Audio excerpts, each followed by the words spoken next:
mobility services designed to incentivize faster adoption of the net zero lifestyle.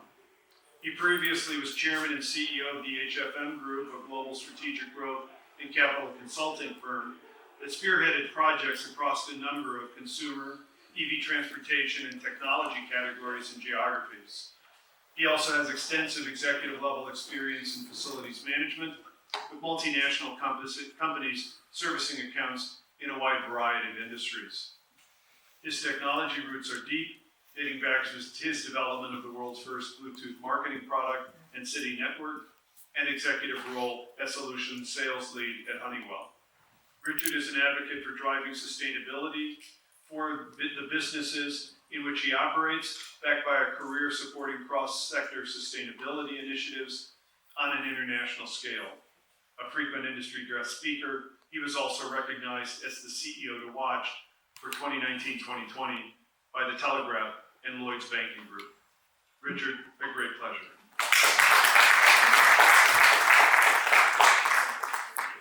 Thanks so much to the speakers who've gone before me. It's a lot more interesting than I expected. Some of these days can drag, but I must admit, actually, it's been really interesting and a lot to take away even for myself. So, as we go through some of these slides, and again, I will speed up. I realised I was going to be the last speaker, so I wanted to try and make sure this was a little bit fun, not quite as detailed, knowing that I'm probably literally the only thing between you and some drinks and some food. So, as Jeff rightly said, my name is Richard Thorpe. I'm the CEO of Pebble, and Pebble is about 48 hours old. We rebranded 2 days ago, and the real reason we rebranded was to make sure that we had a soft brand that fitted what I believe is more of a every person problem versus just simply corporate world of sustainability. So, as Jeff said, I've been in and around this space for about 20 years.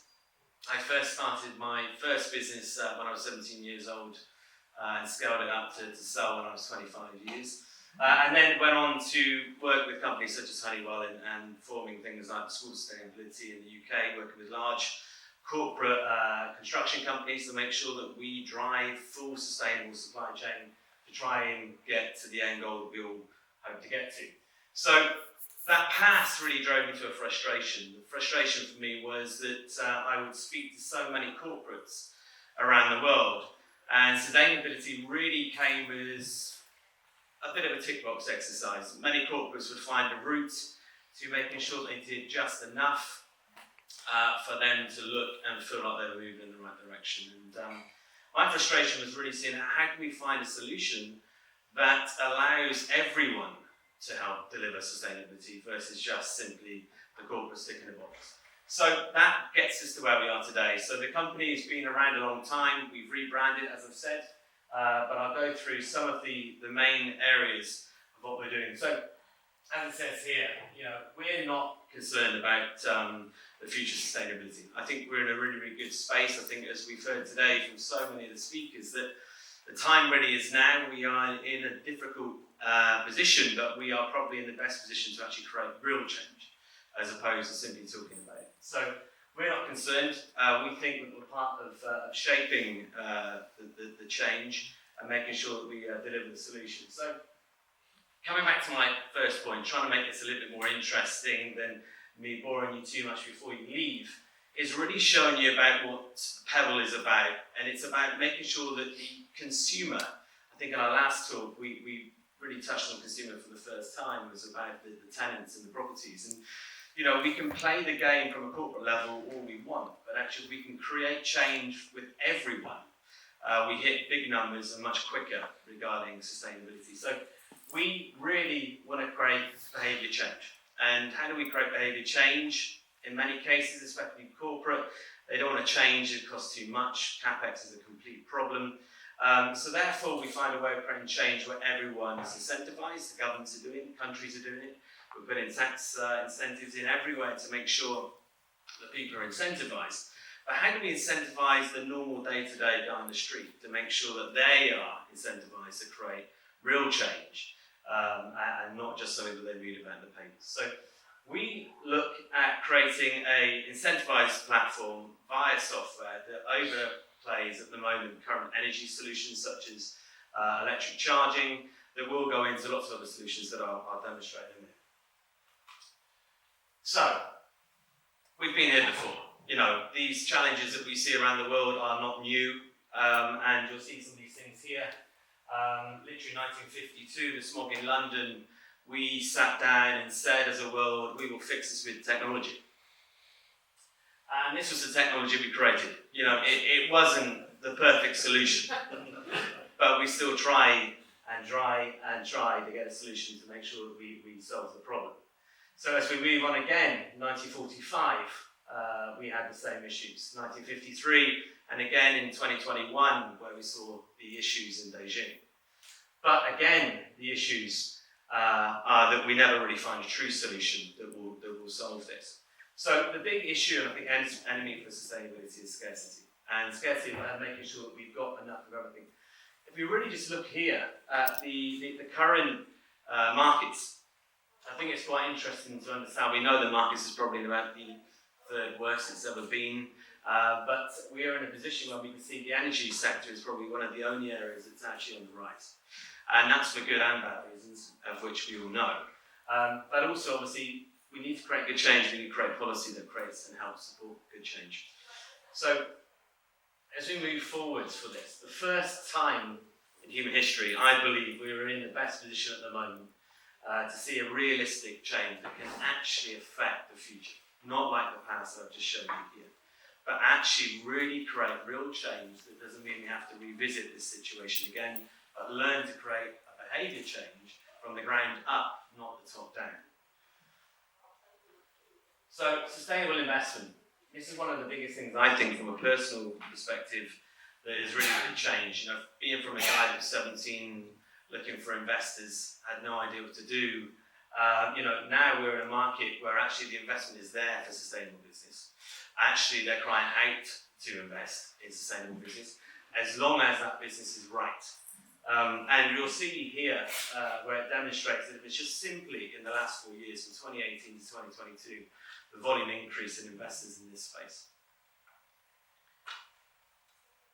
So, the rise of the conscious consumer, which will drive massively onto what we're doing and my team are doing at Pebble. But 206 million just in the US alone about making sure that they become more conscious in the way they spend is a huge, huge market.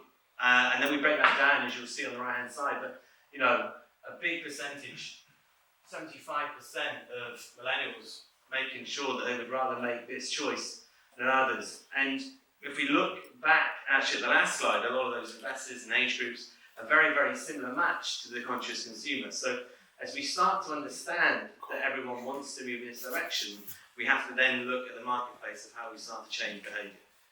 So here's some of the addressable markets. We know EV is one of the fastest growing markets. We can't currently keep up. There isn't enough chargers in the world. And it may not be forever, right? We probably know we're going to move towards hydrogen. We definitely will, probably on the commercial front. But EV will probably be here with the OEMs until about 2050, 2055, until we start to truly move into some other energy fields. But you'll see here again, I think one of the most interesting stats on this slide for me is the environmental awareness. 77% Americans are so concerned on the products that they currently buy and consume and making sure that they are sustainable. And that's huge. If you go back 5-10 years ago, I don't even think this would be a conversation. So, as we move forwards, so our contribution at Pebble is about changing behaviour. And I think, I was talking with a group of people last night, and they said, will we really, really be able to change things? Will people really wake up and say, will things change? Is this just going to be around forever? And, this conversation was in a bar, so I will say that the comment was a little bit interesting. But the response was, well, if you said to someone 20 years ago, we're not going to have any smoking in any bar or restaurant ever again, people would tell you it would never work. And now if you go in a bar where they're smoking, you probably will leave, right? So, things change, and people have to wake up that things are changing now. And this isn't a case of just being on the agenda. This is a point in time that we have to get used to and live with. So, as we then move into Pebble. So Pebble for us is about a marketplace. It's about empowering retailers and consumers and the end guy, the real person on the street to benefit from sustainability. Making sure that they truly feel that they don't have to go outside of their normal life to create a change. And I think this is something that we see all the time. Even if we look at the presentations today, driven from the corporate space, that they are great, but you have to step sideways and do something extra to make sure you're delivering a goal. What we want to do is make sure that you don't now have to really do much more than you're currently doing. You just do it slightly smarter through our software. So on top of that, we have innovation.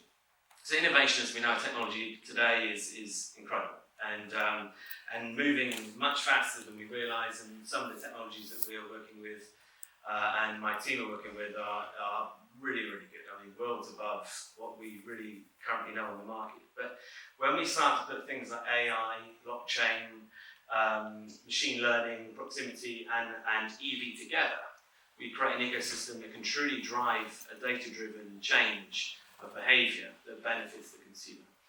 And then the next thing is really just pioneering and making sure that we measure. I think we discussed earlier by some of the speakers earlier, is making sure that we manage and measure and can actually prove what we do. And I think, again, if we look at the corporate world, things like carbon credits, tax benefits, all benefit the larger player.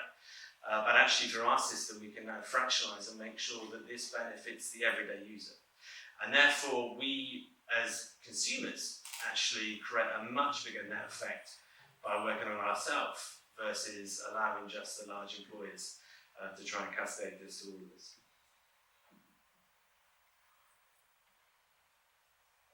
So, how do we do that at Bevel? Well, in the first instance, we have geofenced every charging station in the US.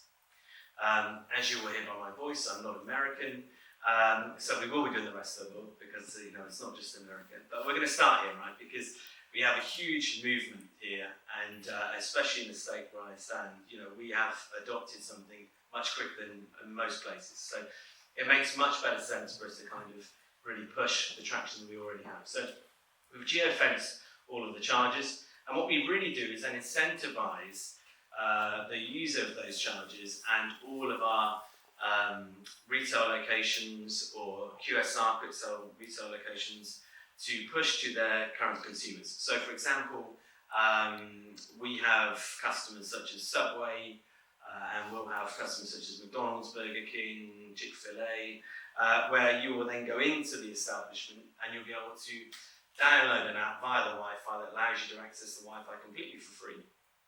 And inside that app, allow you to change your choices and behaviour of why do I choose an electric taxi instead of a petrol taxi? Do I walk for locations instead of getting in a car? Can I get on a bus? If I get on a bus, am I getting on a hydrogen bus? Now it's starting to truly benefit my day-to-day behaviour and get rewarded for that in many ways. So in the first instance, it will be tokenization, of which we will move quickly over our roadmap into a blockchain play, or you'll be able to trade that across different platforms. But the real play here is at the moment, if you want to try and change this through EV, if you have an app, I mean, many people in the industry may have electric vehicles, but will know the frustration. If you want to charge a car, most people who've got an EV have got on average 11 apps on their phone to make sure that they always have the right app when they're actually at the charging point to charge. So you will no longer need that. You have one literally for every charging company in the world. But we will be able to control and make sure you're incentivized for that behavior of not just charging, but everything else that you do. By, for example, just simply buying the right products or going to the right locations. And if I give you a quick analogy about how our data platform works in software, is that, for example, my esteemed colleague here, Mark, for example, may prefer Costa over Starbucks. And our technology through data would know that and would know that his car, for example, has only got 120 kilometres left on his charge. And I could say, okay, well, Mark, listen, I know you need to charge 120 kilometres, and I know you prefer Costa. So what I'm going to do is I'm going to maneuver you to a charging point now where there's Costa. I'm going to give you 10% off that charge. and I'm going to give you 10% off the coffee. But I now make sure that you have a better experience. I now make sure that the car's charged, and I drive revenue into every QSR that we work with. And as part of that, this starts this creation of the movement of the ecosystem to really drive behaviour beyond that, because you've incentivized the person on the app, and now it can go way, way beyond that, which I'll quickly demonstrate on some of our major areas. So we start with EV charging. The reason we start with EV charging is because we need a volume of user. So if you take just simply some of the brands that we're working with, we will hit 5, 10, 50 million users on our app pretty quickly, which means it allows us a footprint to simply create behaviour change by making sure that they use solar if they can. They use EV, they get on a hydrogen bus, they use more sustainable travel. And then we really, really start to make sure that they get benefited for making that choice. So we start with EV. We will quickly move to making sure, and again, coming back to one of my massive frustrations of why I stand here today, the CEO of this business, is because I don't like the way that we've always just said, I do sustainability, and actually they don't. And my play here is when we say EV, even EV isn't really sustainable, right? We know the supply chain of EV isn't sustainable, and it needs to start being sustainable. We know that charging, actually, in some cases is, but actually in the US isn't that great, that sustainable EV. And I think, most people that would turn up in an EV car because they went and bought a lovely Tesla or a Taycan, as I heard Tom mention earlier, is then charging his car with a coal-powered charger, which isn't great. I was at COP26 last year, and 60% of the chargers at COP26 were powered by petrol generators. So, we have to create true sustainable models that benefit the user. So, long-term will be for us driving a full, true, sustainable ecosystem, making sure that our energy is fully sustainable way before we start to blow our car in. But again, you need the volume in order to create true change. So, this is the roadmap that we're on. The next thing that is a huge passion for mine is about how then we start to trade energy to make sure it's more sustainable. So if we procure energy from solar, or for example, we charge our car at home because we've got solar on our roof, very, very quickly in the next 24 to 36 months, major OEMs car will all have up and download charge. So we will have the opportunity to upload charge instead of just download charge, which means we now have more than one reason to go to the service station. We now have a reason to actually maneuver energy and benefit from that, from tokenization or actual cash. So then you create something that goes way beyond. So for example, our technology at the moment, we can not only trade an individual site. So let's say we take a Circle K where we upload charge, it has on average 10 cars a day that upload energy. We now can sell that energy that are on peak, and we may keep it for off peak and play smart with how we then trade the energy, but that becomes much more efficient because that energy will be fully sustainable versus just simply drawing it on demand as we currently do for EV. Our technology then can go one step ahead, where if I wanted to and I was Circle K at 52,000 locations, I can store the energy across 52 and sell all at the same time versus one single location. So it becomes very, very smart, but again, the objective there is to make sure that you're procuring fully sustainable energy that allows us then to make sure this ecosystem is moving. And then the other bits we've said here that we've mentioned already, I think today, carbon credits is good. I think especially in the US, we need to regulate slightly a bit stronger, but I think we're getting there. But the biggest piece here is that no one in the room today is getting carbon credits from the way that they travelled here, or actually the way that they manoeuvred, or how they actually benefit personally. So we can and are doing that. So you will be able to get fractionalised carbon credits based on your behaviour. So now you'll be able to trade and get cash based completely on your personal behaviour versus being part of a large corporate. So that's what we're doing, and it's going to be a long journey, right? But we've got to be quick. I think we've heard it so many times today that we have a window of time. The wind is without doubt at our back. We have investors willing to help this industry, but we've got to be quick. So I just leave you on this. This is the thing that I live by. The better tomorrow starts today. But thank you very much. Thank you.